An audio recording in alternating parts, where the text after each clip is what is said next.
Les biens et services collectifs sont à la fois des biens non rivaux, leur consommation par un individu ne peut pas empêcher leur consommation par un autre individu, et des biens non excluables, tout le monde peut les consommer, ils sont gratuits. Par exemple, tout le monde peut aller dans un parc public, c'est le bien collectif. Et ça n'est pas parce qu'une personne y est entrée qu'une autre personne ne pourrait pas y entrer. En fait, les biens collectifs, les biens et services collectifs, mais on dit surtout les biens collectifs sont souvent publics.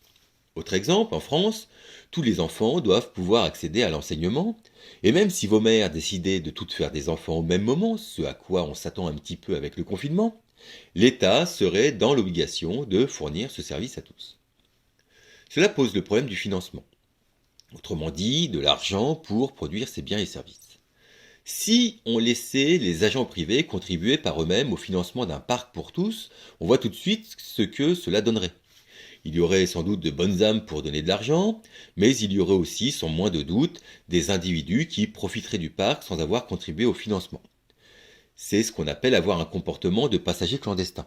Sous-entendu ici, on fait le voyage sans payer alors que les autres le paient et qu'on a les moyens de payer, ou on consomme sans payer tandis que les autres paient et que soi-même on a les moyens de payer.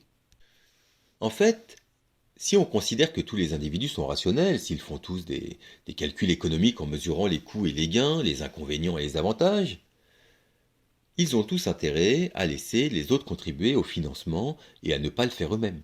Ils ont tous intérêt à avoir un comportement de passager clandestin. Et personne ne contribuerait.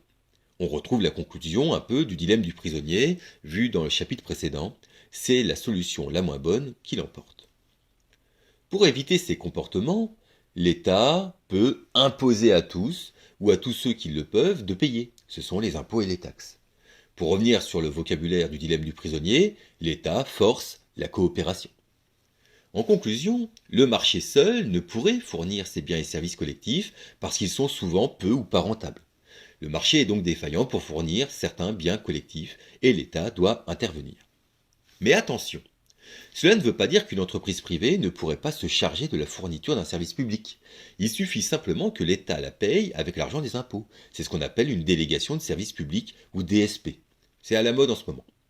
Par exemple, à Chartres, la communauté d'agglomération, le conseil du regroupement des communes autour de Chartres, a confié à une entreprise privée le soin de gérer le complexe aquatique Odyssée.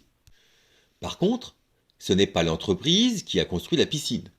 Et comme gérer une piscine, c'est toujours perdre du pognon, on ne parle pas comme ça, l'entreprise reçoit une subvention, c'est-à-dire de l'argent public, c'est-à-dire des recettes des impôts locaux qui vont donc à ces entreprises.